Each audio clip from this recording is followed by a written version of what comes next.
So now you know. So good evening and a good Woch. Good Motzei Shabbos. Pashas Korach. Interesting juxtaposition between this week's Parsha and the Sicha. The Sichos around that we're learning. But first of all, let's start with Sipurey Baal Shem Tov.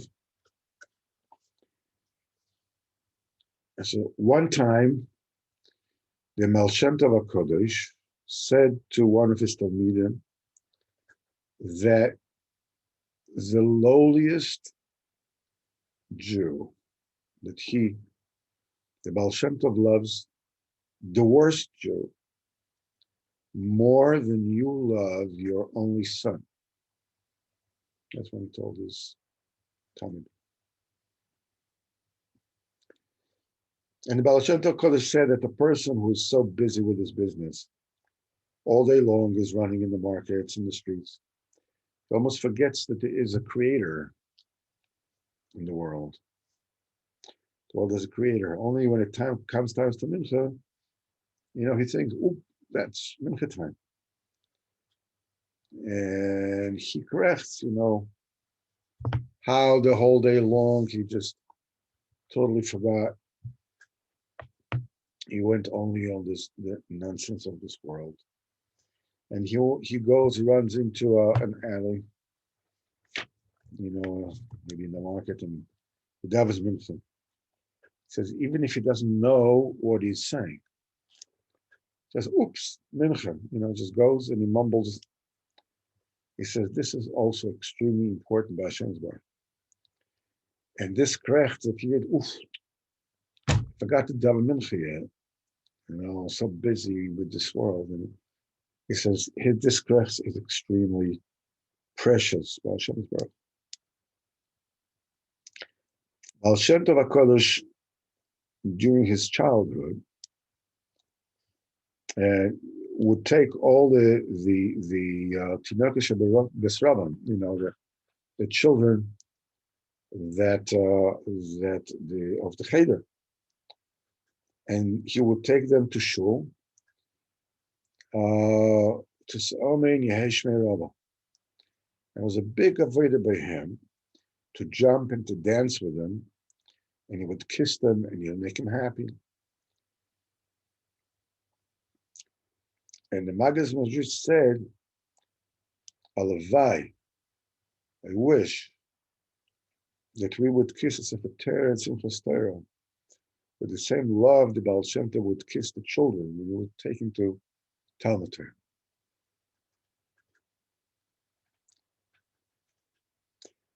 He says on the pasuk of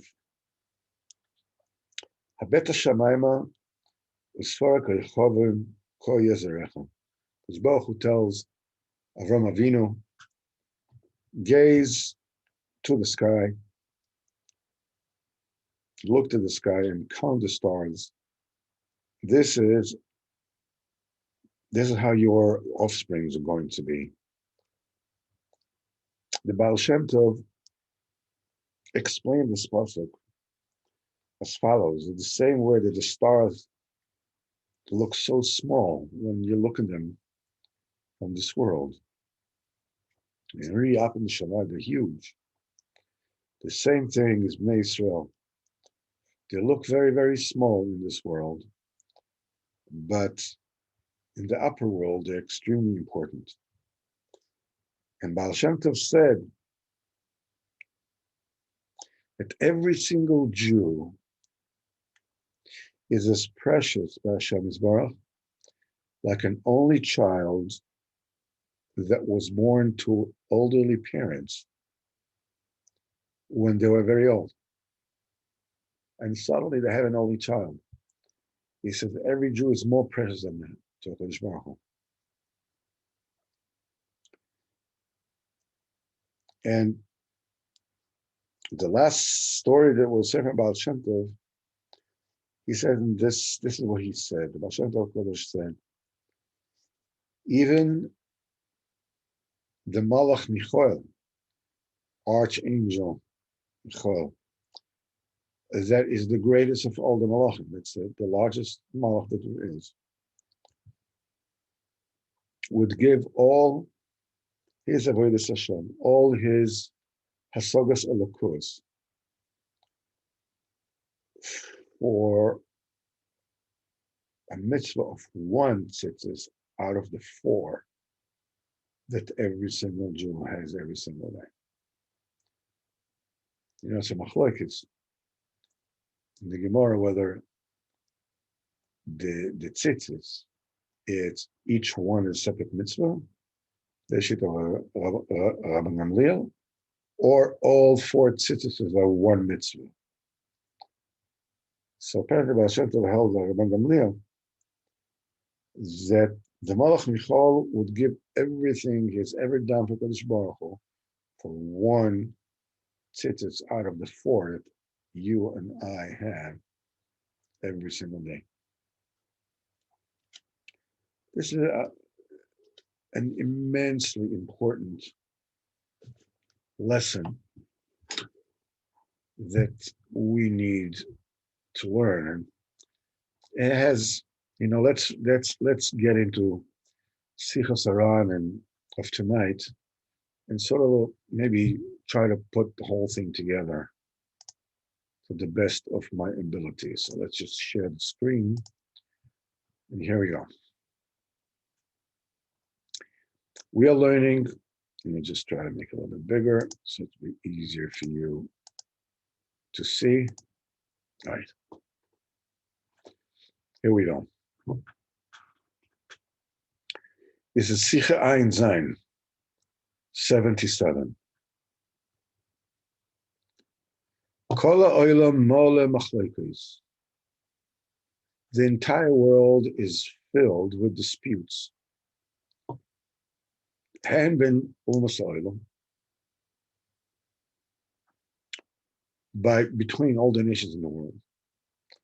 V'chen b'chol ir ve'ir, in every single town, in every single house, between the neighbors, and between every single person and his wife and his household, and his servants, and people who work for him, and his children. And there's nobody, you know, they're so busy fighting one another. There's nobody to actually pay attention, to put his heart on the fact that it's a tachlis. That every single day a person is dying. A person is dying one day at a time. Because every day that passed will never ever be again. Every single day a person gets closer to death. So that's one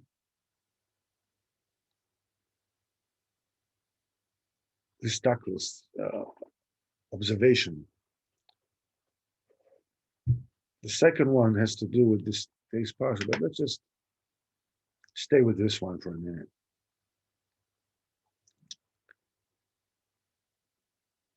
You know,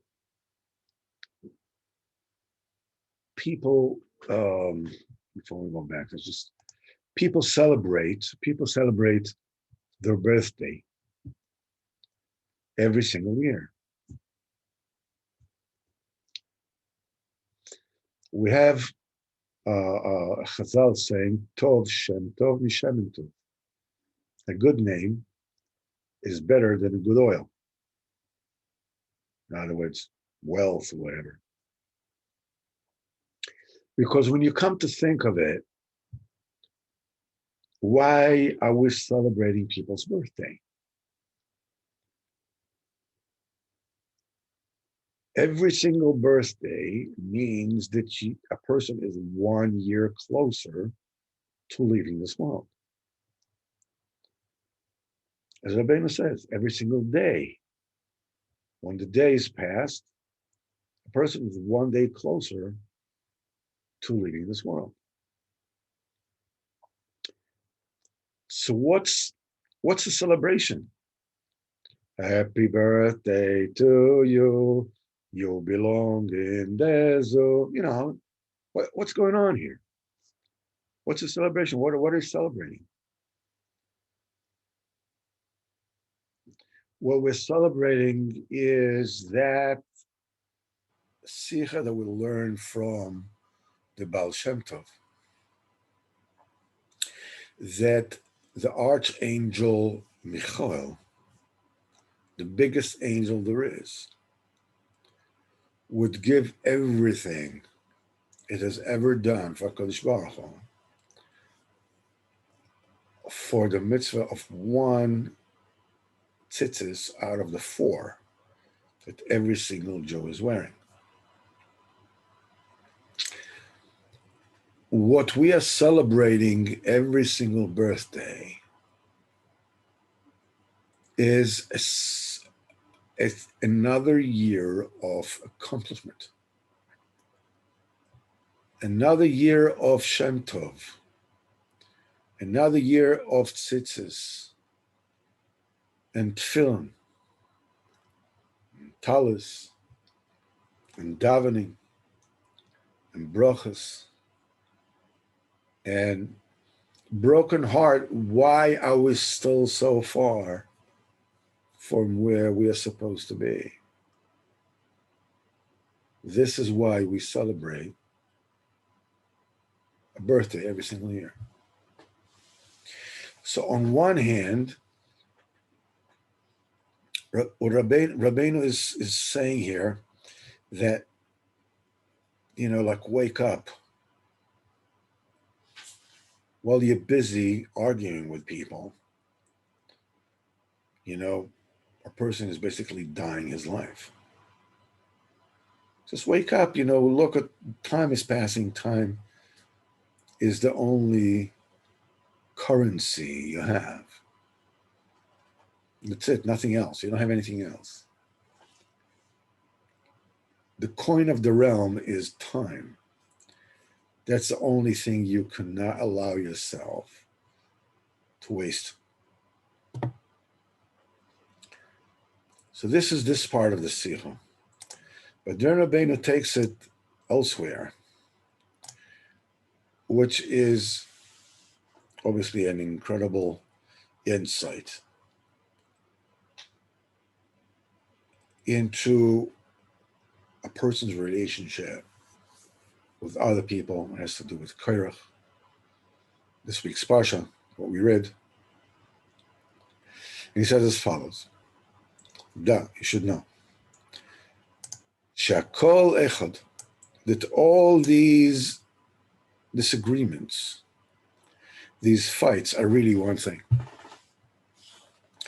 Shamachloket shebifrotius, that a dispute that there is specifically between every single person and the people of his household or his family or his relatives or whatever, it's mamish, the same dispute between the kings and the nations.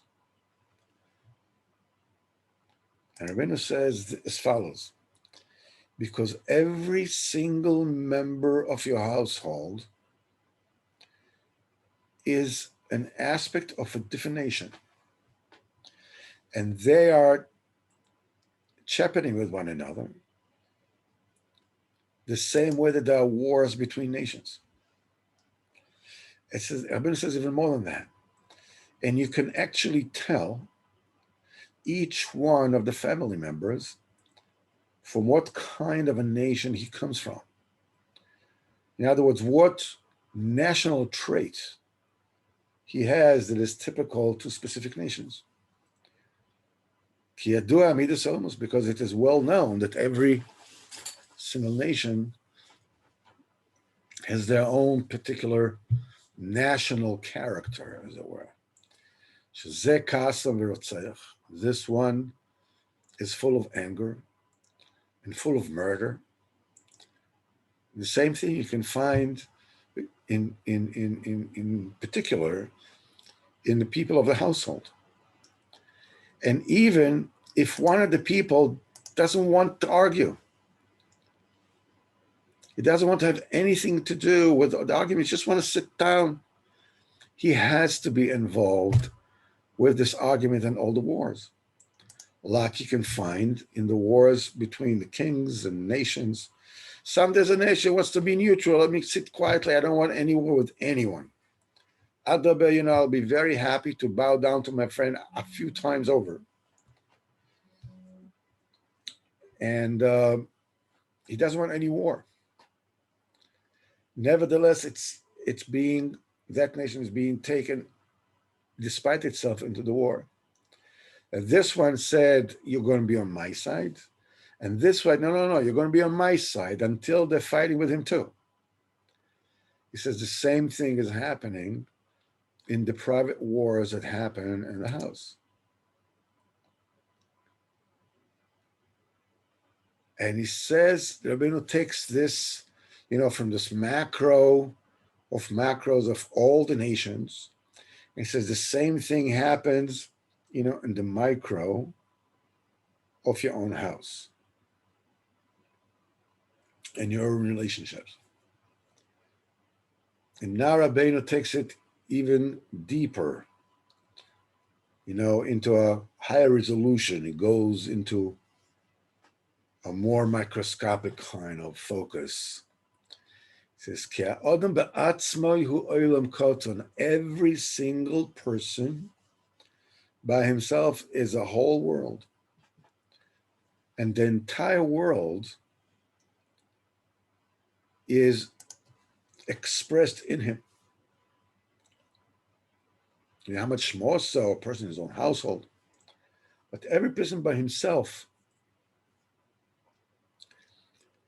it says, that all the nations are there. So in every family, you have the whole world, all the nations. You have Kivyochel, the Arabs, and you have the French, and you have the Russians, and you have the American. Every single family has all the nations there. Rabbeinu says even more so. In every single person by himself, all the nations are there. All the nations are included in him. Our person has in him all the nations, and they're all fighting one another. He says that's why, Rabbeinu says, sometimes when a person sits alone in the desert or in solitary confinement, that's why they say that solitary confinement is an inhumane jail. Solitary confinement because they're all fighting with one another, so the person can become crazy because he's all alone. And in him, there are the nations, and they're waging war against one another, all within a single person. So it can go totally nuts. That's why when they put a person in solitary confinement, he goes crazy because all the nations within him are fighting. So a person go crazy because of all the flip-flops of the opinions. One's here, one's there, one's this way, one's that way. But when you're in the company of people, even a person's in jail, in the company of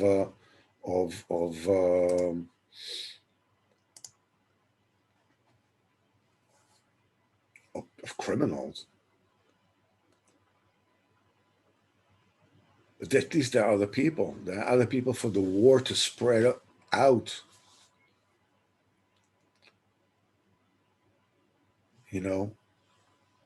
So it's easier for him. And he says the machloikis, the strife in the house of the tzaddik, is also a reflection of the wars between the nations. There's also disagreements between the tribes of Am Yisrael. The Ephraim with Yehuda. And he says, when Mashiach will come quickly nowadays, all the strifes, all disagreements, all the altercation will stop, and it'll be a great peace in the world. At the said Nishayahu, they will not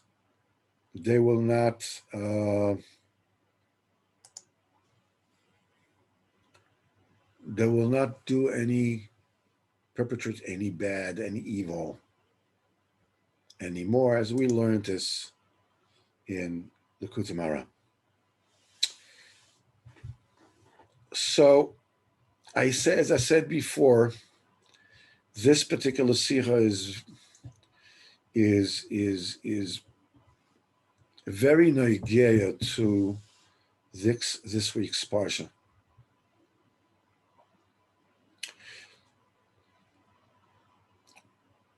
We say Vaikach Korach.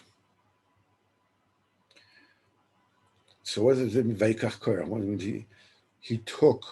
What did he take? So just he took himself to one side. What do you mean to one side? Vaikach Korach, Onkelos, translated Veispalig. He divided. God divided and took one side. And he disputed. He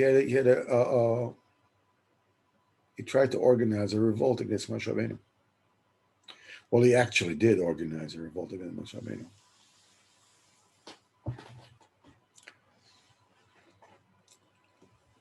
There are obviously a lot of different explanations and insights to this Inyan of Korach and his dispute, his attempted revolt against Moshe Rabbeinu. That was squashed literally into the ground back of his mouth.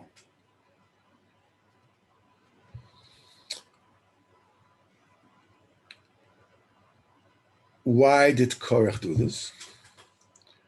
Because Korach was upset. What do you mean he was upset?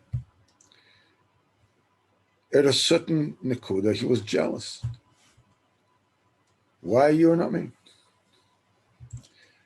There's a whole Inyan. The Midrash says that, when, he didn't say anything when Moshe made Aaron a Kohen and his children Kahana.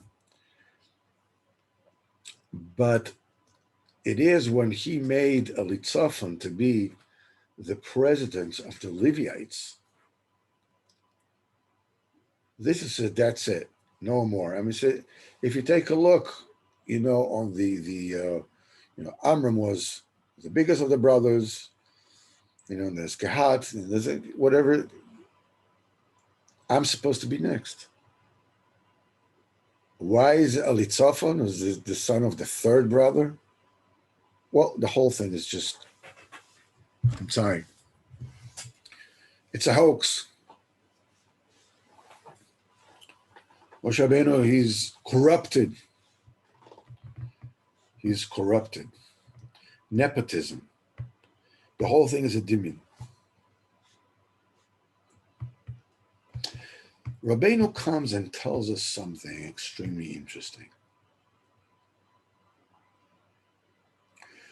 Where does the strife that Korach had against Moshe Rabbeinu, where does it begin? Rabbeinu tells us that the strife of Moshe Rabbeinu really begins, against Moshe Rabbeinu, begins inside Korach himself. That's what Rabbeinu tells us in tonight's Sichos Haran. The disputes that we have with the members of our family or our world or our society or our shul or whatever is really a manifestation of an inner strife and disagreement that we have between us and ourselves.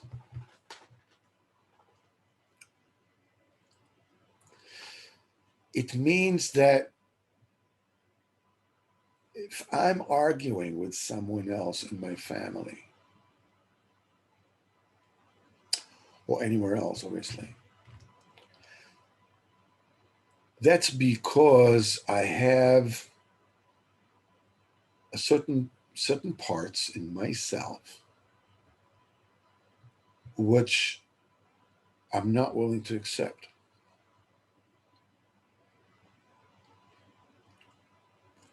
Now, we have to understand there's a difference between accepting and approving. I said it many times.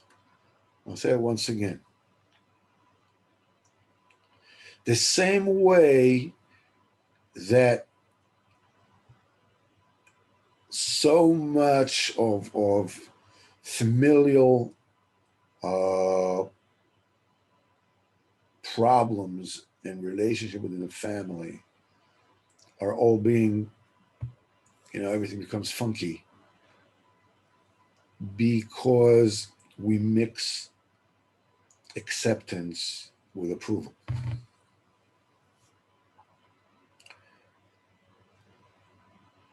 We need to accept our family members for who they are, despite the fact that we don't approve of what they do. That is because when you accepting is accepting somebody. Approving is an approval of deeds, of behavior. Because we tend to fuse both things together. Whenever we don't approve of a person's behavior, we end up not accepting them. This is when people get hurt. This is when people, family members, feel rejected. They feel alone. And usually it's a snowball. You don't accept someone, so because you really don't approve of what they do. So they feel rejected because you don't accept them. So they want your attention. So you do things you approve of less. So you even accept them less. And it becomes a whole, it goes down and everything spirals down and out of control. But Rabbeinu here is teaching us something very profound. This week's parasha teaches us also.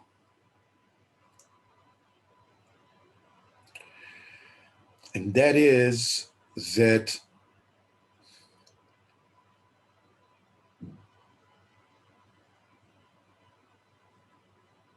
I have the same thing inside me.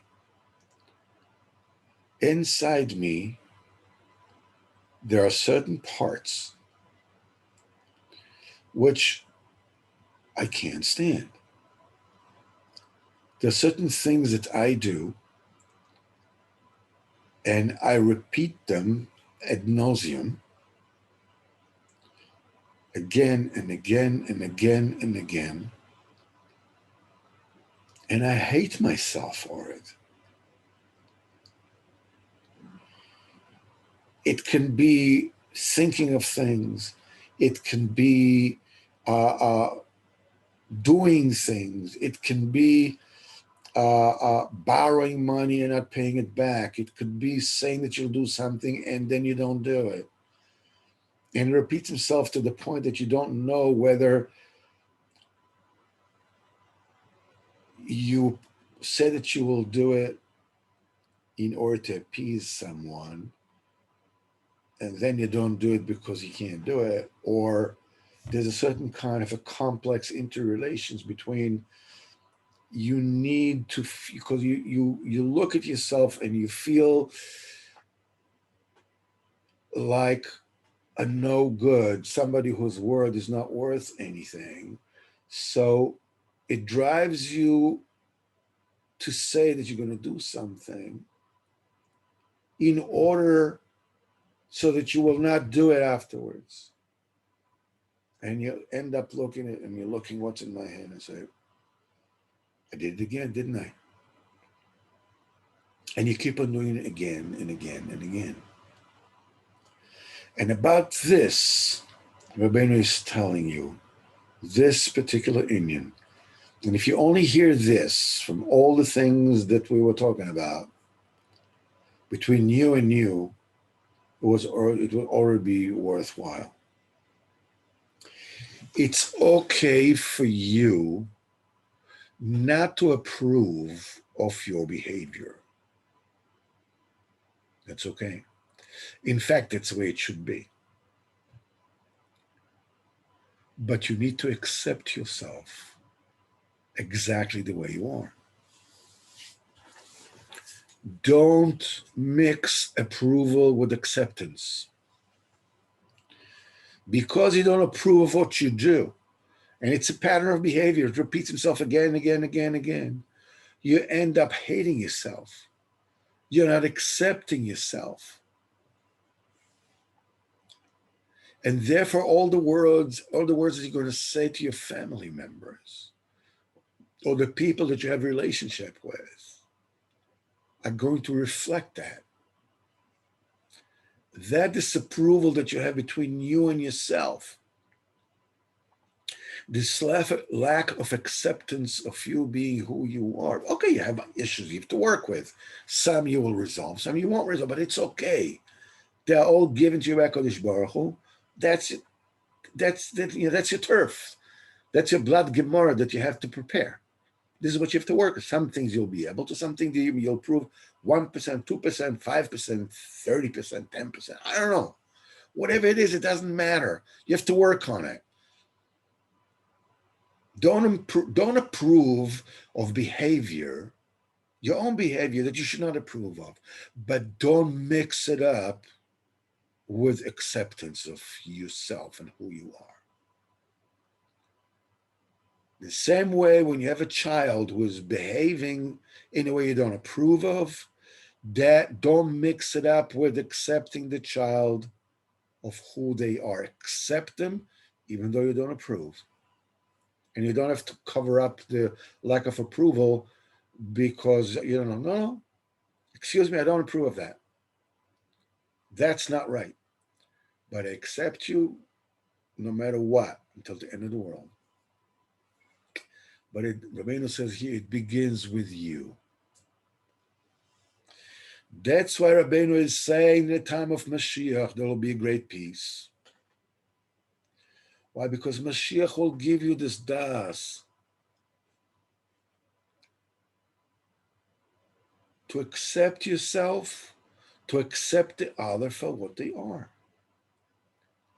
You know, you can have a family member that keeps on leaving his or her socks on the floor. And it drives you bananas. Again and again and again, whatever it is it might be. And you can't get used to it. Or it could be something more, more noxious than just leaving a sock in the middle of the floor.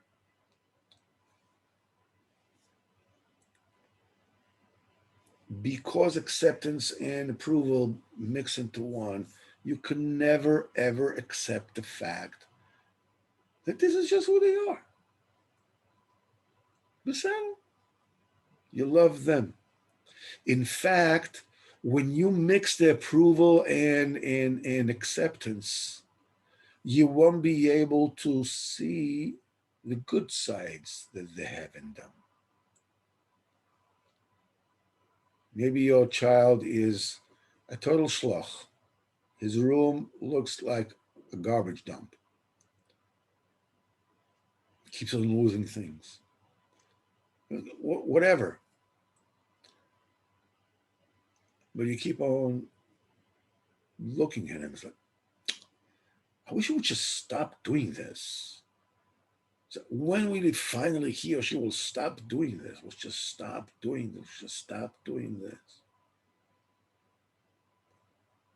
And you're so focused on the thing that you don't approve and therefore you don't accept that you can't even see the good things in them. Okay, so he's a shloch. But look how pure-hearted he is, how kind he really is.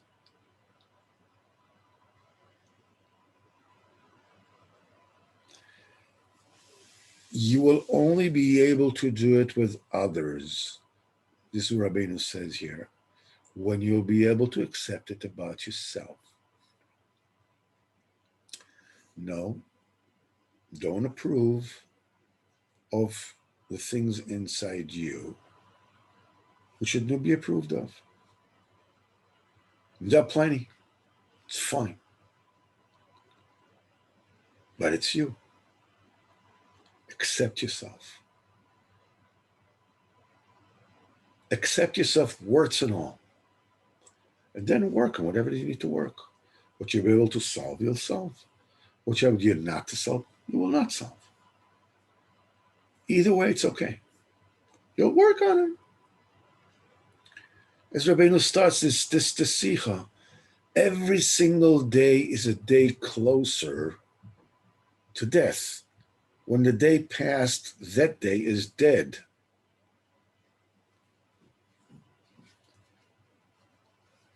We cannot waste our time mixing approval with acceptance. Accept yourself and disapprove of whatever it is you need to disapprove of. Work on it. And if you are not able to do whatever it is that you needed to do, okay.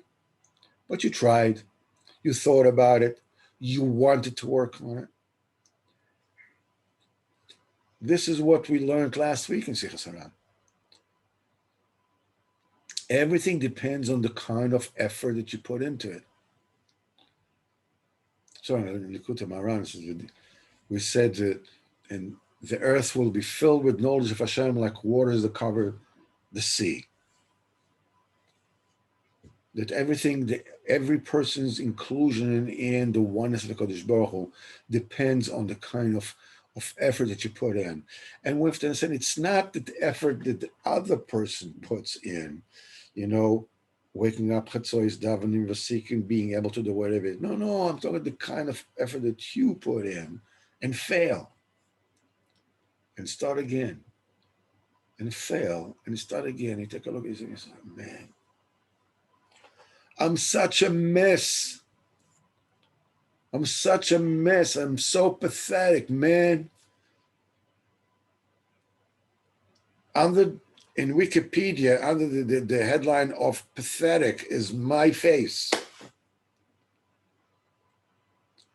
And you work on it and you begin anew. And you are relying on the koich of the tzaddik. As Rabbeinu says, sometimes the tzaddik is really a simple person. And when he's a simple person, the tzaddik is getting his chayos from the free chesed that Kodesh Baruch Hu was sustaining the world with before the Torah was given. It's a complex Torah in the Likutei Moharan. But when the tzaddik is an ish pashut, when he's a simple man, he gives chayas to all the real simple people in Klal Yisrael. As long as they just think simply, tmimas, pshitas. What you need to think of. What you don't need to think of, don't think of. Don't overthink things. Don't overcomplicate things. Don't.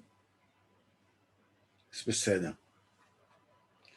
If HaKadosh Baruch Hu likes you the way you are, as we said in the Sipurey Baal Shem Tov, that every single Jew is more precious to HaKadosh Baruch Hu than an elderly parents that have a single child when they're old. That's the one child that's it. I mean, you can imagine how dear it is. You are more dear to HaKadosh Baruch Hu than that child is to his parents. That the Malach Michael is willing to give gladly all his avodah that he ever saw HaKadosh Baruch Hu for the schus of one of the 4 tzitzis that you have every single day. That's the truth. That's a simple Tmimisdika truth. Look at me, Santa.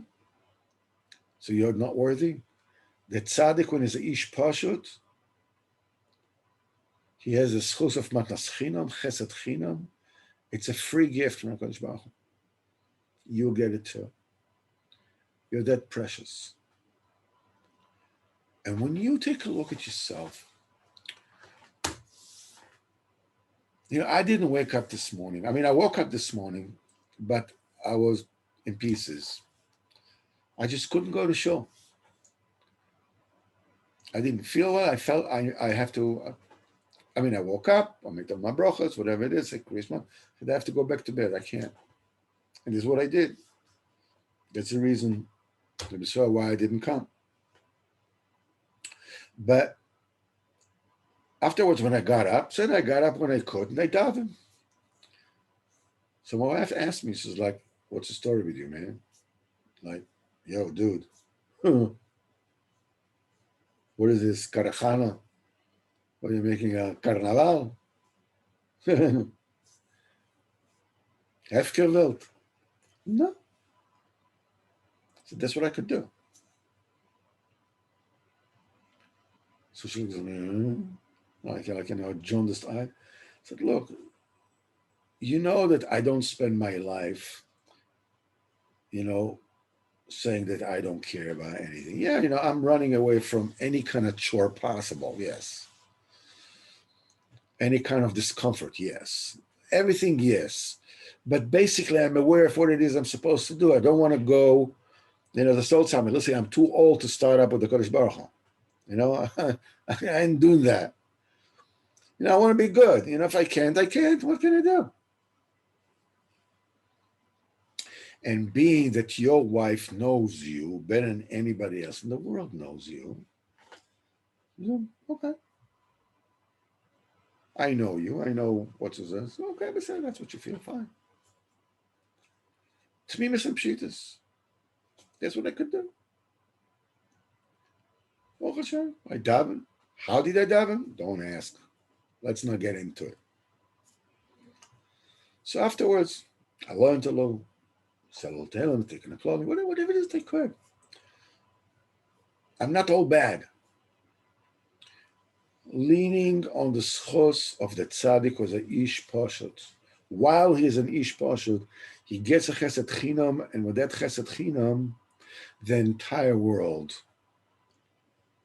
is getting its chayas. And we'll finish with this word that I think I might have told you already, but it ties together with this. On this particular Torah, Rabbeinu says that when the tzaddik is a ish pashut, and he is making a withdrawal of chesed chinam that the world got from Brias Olam until Matan Torah, this is the time when the Gerim, this enables the Gerim also to come to Amenas Yisrael. So I thought maybe you can say that about Yisrael, I think I already told it, I'll tell you again. Yisrael, when he made Shuvas and Vayishma Yisrael heard. So Rashi says, Mash Mua Shama Yisrael Ba. What did Yisrael hear that he made him come? So Rashi says, here are two things. They get Kriyas Yamsuf, the splitting of the Red Sea, and Milchemes Amalek, and the war against Amalek. So if you're taking this, you heard about Kriyas Yamsuf, all right, I understand. Hashem showed himself that nature does not exist, and here's Hashem beating down the Egyptians and splitting Yamsuf and everything. I understand that as an impetus for Yisrael to kind of make tshuva. But what is Milchemet Amalek doing here? What's it got to do with anything? So maybe you can say there is something very unique about Milchemet Amalek. It says when Moshe lifted his hands in the air, when he lifted his hands up, the Gover Yisrael, then Yisrael was winning. Vayikasha Yorid Moshe Yadam, and Moshe took his hands down. The Gover Amalek, then Amalek came up. The question is, why did Moshe put his hand down? So you can say that Moshe having his hands up, and it actually fits with something Arizal said, but the neshamas that have to do with the hands, because the hands are the unique limbs that can go all the way down to your ankles and way above your head. It's the most far-reaching limbs that you have. That when Moshe lifting his hand up is the tzaddik when he's in the sogas and in Moichin. The hands are above the head. Dveikus. Moshe's hands down, this is the tzaddik in the time of his simplicity. That is the time when the Gerim come. That's the time when Yisroi came and became a Ger. The tzaddik in the time of his simplicity, when there's an ish pashut, everything called prostik. Prostik. The B'lev Yitzchok, the tzaddik Rafa used to say, "I prostik, I prostik," just to be a simple man, to be a simple man. Don't overcomplicate things. Accept yourself for who you are. Don't approve of everything you do, but accept that this is who you are. It's okay. It's not the end of the world. Then you'll be able to do it with your family. Then every single word that you'll tell your family will not be like the words of Korach that made strife, but these will be words that spread peace. Like as we said, Mashiach will come. This is what will happen. As Rabbeinu says in today's Sicha. That, my dear friends, will conclude the shir for tonight. Mitzvah Shem, on Monday night, we will meet together for Sipurey, and